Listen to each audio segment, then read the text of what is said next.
Hello, welcome back to another Q&A from the contest. Let's see how many more I can knock down in this video in the next 20 minutes or so. First up, we have Maximum Opie. He asks, do you think Marvel and DC films would affect the value of certain comics? Uh, Absolutely, it has. We have all seen the movies and TV shows bump that many of these books experience so far. Uh, the $1 million question is whether these bump will continue to go higher or come down once the movie are long gone. Okay, um, this is just my opinions and belief. Okay, it's I have no idea what the future holds, so let's be a warning there. From my experience over the past 15 years of seeing the movies, or they tend to be a run up to the movies, and then shortly right after the movie came out, most of the time the books either stop going up or go down, with a few exceptions. When you have movies like Iron Man that brought a B-level character like Iron Man into the spotlight, and he blew up in popularity and continued to rise as far as more movies, and in the Avengers movie, that's why you see something like Tale of Suspense 39 that went from being extremely undervalued, exploded in value, and really has maintained a slow, steady rise. At worst, it flatlined since the big bump from the first Iron Man movie. But other than that, a lot of the time, especially with many of the appearances where you see the big craze mania on eBay, people buy in. Most of the time, a lot of these so-called movie hypes or movie things die once the movies are done and the characters are no longer used. For example, we can go back and look at Viper, Silver Samurai. There was so much hype with those books, and guess what? Once a movie, once Wolverine movie were done, what is the art that Vipers and the Silver Samurai will ever appear on the big screen again? So now it's forgotten. Um, how about the Mandarin? Okay, so the Mandarin, there was a big craze about him being involved in the Iron Man 3 movies, and then when the movies reveal, the book become back to where it was. Now there's still hope that perhaps in Iron Man, the next movie, the next reboot, um, you will see some kind of Mandarin storyline. So who knows? But ultimately, the bump up for many of these characters, unless it is something that um, can build momentum and popularity, you're not gonna see a sustainable rise or even maintain in value. For example, just look at on TV, Brother Blood. Okay, once it appeared on the Arrow show, there was a definitely a mania on his first appearances, and the book went from irrelevant. His the Teen Titan books that had his first appearances was basically a $2 book or less. Nobody cared. Next thing you know, it is a, a 10 or 14 or $15 book. So now that he's dead, okay, spoiler, I'm sorry, he's dead from the show, and I'm pretty sure he's dead, like, since he's not coming back, and I don't see him coming back ever. Who knows what's gonna happen to the book, right? That's the thing, I mean, I think if I was to advise speculators, people that actually chasing books out there, I would say make sure you chase books. If you're gonna chase anything, chase something that has sustainability. Don't chase the C and the D level characters, because they will C and D and they will stay C and D. Okay. It will be funny 5 years from now, 10 years from now, for sure, when TV shows like the Arrow, the Flash, and all that are canceled and done, okay, is the odds of the Arrow TV show last another 10 years is slim to none. Okay, I love the show, I enjoyed the show, but in the history of TV, very few shows can last 10, 15 years. So 10 years from now, if the show is long gone, does anybody going to care about many of the C and D, like I don't, like I said, many of the villains that they use in that shows are C and D, with the exception of Deathstroke. So would if I was to speculate on that show, Deathstroke is probably the only character that's worth owning for the long term. Hopefully that answers my question. Oh, your question, of course. Hopefully. Next up, we have Jack Comics. What book from the Golden Age do you consider a holy grail for you that you do not own currently?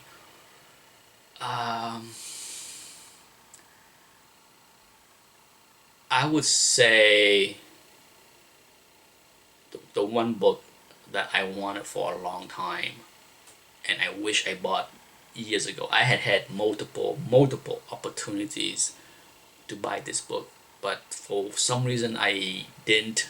Either I was outbid or the book was not presented well as far as the grades. To me, I buy the books along with the grades. So if a book can technically be, say, a 2.5 or a 3.0, but it looked like hell, I'm not sure I want to buy it. But over the years, I have seen multiple issues of this copy and passed on it or was outbid, and now the odds of me ever own it is slim to none because of the movie hype. All-Star 8. That's my, I love Wonder Woman, and I would love to own her first appearances, but that's my holy grail of a golden age that I do not own. I also do not own Detectives 27, and that is not in the realm of possibilities. Okay, I mean, All-Star 8 is slim to none. Detective 27 is none, no chance. So hopefully that answers your questions. Next up, we have Super Grey Hulk. Tough question. What monetary worth? What I don't care about the criteria, whether monetary worth, sentimental value, or even the quality of the story. What are your top 10 comic books that you own? Oof, tough question, my friend. Very tough question. For sure, I will leave out value, okay? Because if I was gonna pick top 10 highest value book that I own, then it's kind of, it's not. It would be not something I want to show off or talk about. But it's not, to me, that's not what's important for my collection. Sure, I have books that are worth a lot of money, but as far as the thing that I value, as far as top 10, no doubt. I'm not sure if I have them laying around. Unfortunately, I was not that prepared for your videos, because I value the art so much. I value the artist so much. Many of the top 10 lists that I have had to deal with the artists. For example, for sure, Iron Man 150, my very first book, that's in the top 10. Next up would be House of Secret 92, Bernie Wrightson Swamp Thing, both because it's Swamp Thing and also it's the first Bernie Wrightson covers, which is an incredible covers, and I love Bernie Wrightson, so it's right in there. Next up, I would put Daredevil 158, the first work of Frank Miller on Daredevil. Iconic covers, and it's what make Frank Miller who he is. Next up, I would put John Byrne X-Men 108, his first work on the X-Men title. I mean, that book is awesome, and I love John Byrne, and it's, to me, it's a must-have book for John Byrne. If you are a John Byrne X-Men fan, because it's the first work on his title. So that's four right there. Number five, of course, is Neil Adams, Batman 227. That book, the iconic cover of that book's, no need to say more. I love that covers. I'm sure other people do too. And then you can throw in Superboy 160. I show off Superboy 160 in another video where you have the iconic Superman beautiful covers by Neil Adams. I love that book. I can look at that book all day long. It's just gorgeous. So that's six right there. Number seven would be Green Lantern, Green Arrow 76, iconic Neil Adams cover once again. Next up would be Thor 337. With that's about as great as you can have as far as Walt Simonson, and my introduction to Walt Simonson, and make me a lifelong fan of Walt Simonson. So Thor 337, let's make it 8. We need 2 more. Next up would have to be something from Bill Sienkiewicz, right? It's hard to pick a Bill Sienkiewicz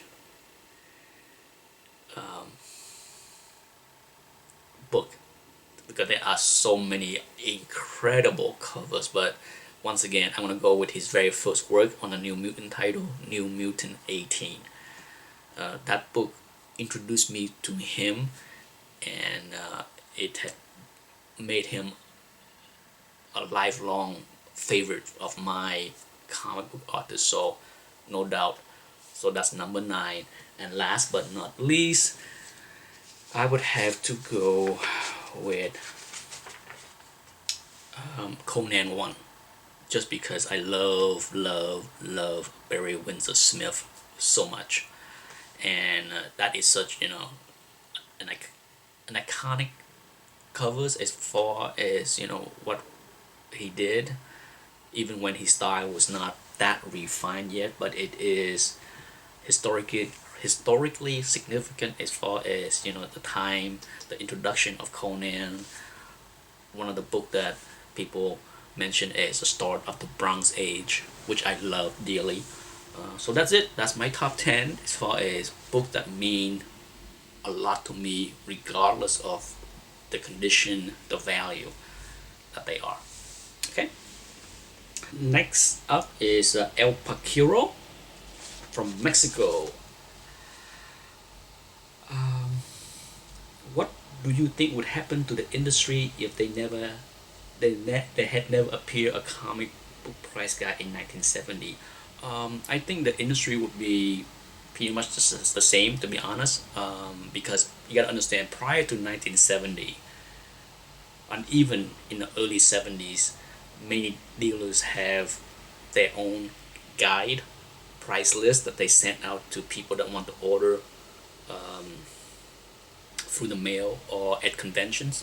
So the price guide was basically a compilation of the market by Mr. Overstreet and Jerry Bales, and taking input from many dealers around the country. So over the years, that how the guide reflected. It reflected the market based on what the dealers communicated to Mr. Overstreet. It's a funny relationship, because no doubt the guide is used by the dealer to justify charging for something, right? But at the same time, at least from what I understand, it is somewhat reflective of the market. So as far as how Mr. Overstreet and his staff adjust the guide on a yearly basis is based on the current trend of the market. So uh, it's almost like the horse that pulled the carriage. So the guide is a horse that pulled the carriage, and so in that sense, you know, the market is more stable with the availability of the guide. But if we don't have a single guide, the market would be just like eBay. It will be much more volatile. Certain books will be much higher, and many books will be much lower. Anyone that buy and sell enough on eBay will tell you that very few things, very very few things, if not almost nothing, sell at guide. Okay, a guide is just what it is, a guide. The definition of a guide is is not a Bible. It's not. So many things, keys book, high grades books will sell over guide, and many mid grades and low grade will sell for way less than guide. You're talking sometimes 50% less than guide, sometimes 80% less than guide. Okay, so to me, it's the guide is more and more and more become irrelevant, in my opinion. It's a neat item to have, but as far as if the market didn't have the guide in 1970, I don't think it matters, because books will still go up, people will still collect, and dealers will keep on raising the value of many books from year to year to year to year. That's what they do, and in many ways, that's what the guide reflected. Hopefully that answered your questions. Tough questions though. Next up is Nanotech 412. Tough one, tough one. Basically, the question is about Jack Kirby and his family copyright versus Disney. Do you think, is there any legal credit? How would you go about making things fair? The world need your opinions. Scary thoughts. I don't think the world needs or want my opinions for the most part. But thank you for the kind words. I would say, as much as I love Kirby, I would say that there are very little credit to the legal claims with his family. Listen, the law is what the law is. The contract is what the contract is. Okay, it's we live in a world now where, sadly, you know, if you don't understand what you sign, if you don't understand the full scope of what your right is as far as what you created, then it's too bad that things weren't different as far as how the industry worked. What Jack and many other creators in the 30s, 40s, 50s, 60s, 70s dealt with is very standard of the way the entire publishing industry works, as well as many other things. You can work for IBM. Doesn't have to be in publishing. You can work for IBM as an engineer. You created something, they own the patent for it. So the legal claims by anyone of these creators to claim that they own the right for the characters because they created, guess what? You work for Marvel, okay? That's how things work, and as much as I don't like to say that, that's basically how contract law works, okay? As far as work for hire and all the other different things that involve in this industry. As far as making it right, the sad thing is it will cost Disney very little to set up a trust fund for Jack, family and all the related members, even like 10 million, it would make their life 10 times more wonderful. Okay, I'm sure even with 10 millions. But once you open your wallet to do something nice, I think corporate are fearful of the handout that's gonna happen. Okay, once you do a handout for one person, even in good gesture, next thing you know, you have a long line of people say, "Where's mine?" Okay, that's how we all. That's human. That's human behavior. Okay, so I don't blame those that would line up and put out their hands if Disney decide to do something nice for Jack and his family. So, and at the same time, the problem with the whole creative right issue that I have, even go beyond Jack Kirby and his family, is today. You hear a lot of people talk about it also. Guess what? This is 2014, and the issue of copyrights and creative right are fairly well known. Guess what? If you don't want um, Marvel to own your characters, then don't work for Marvel or DC.